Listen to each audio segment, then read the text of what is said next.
There's something going on here that is not right. However, as Patricia is standing there kind of trying to get her bearings of like what she should even suggest they do, because suddenly she is like the expert in charge of the response here, before she could even think, she had this very powerful feeling come over her that she would sort of describe as like a pull. It was like a magnet was pulling her in the direction of these screams. Like she felt like she needed to go upstairs to the second floor to wherever those screams came from. She had to. And it wasn't even clear if this was like her channeling her psychic medium powers. It was like the castle was pulling her deeper and deeper inside of the structure.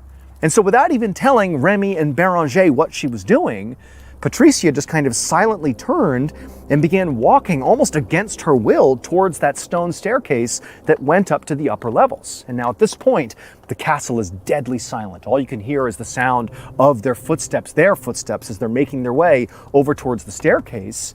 And, Remy and Berangere, they're so frightened. They're just, tucked up right behind Patricia, following her along, not even sure what they should be doing.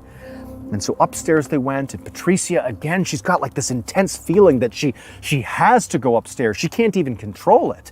And so up the stairs she goes, no one's talking. All they hear is the sound of the footsteps on the staircase, and up they go, all the way up to the third floor, which is, where these screams were likely coming from. And at that point, Patricia, almost on instinct, turned left and began walking down this long hallway with all these doors that were shut along the way. And again, the castle is just deadly quiet. All you can hear are their footsteps.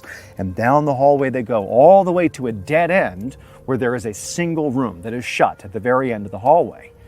And at this point, Patricia, almost like without even thinking, she turns and kind of almost aggressively says to Remy, "Get your keys out and open this door." Like she didn't even know why she was being aggressive. It was like just coming through her.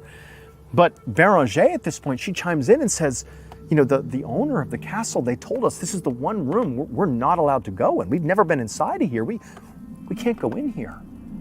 Patricia, she just looks at Berangere and says, I don't care. We have to go in. Open the door. I'm going in. I have to go in this room. And so at this point, Berangere, she looks at her husband, and Remy kind of shrugged. I mean, they didn't even know what they're supposed to do at this point, but they figured, all right, she's the expert. Let's let her go in. And so Remy, he pulled out his big set of keys and he fumbled through them all. And Patricia, she's rearing to go in this room. She can't even understand why she feels this way. And Remy, he reaches over, he turns the lock, he pushes the door open, and Patricia walks inside.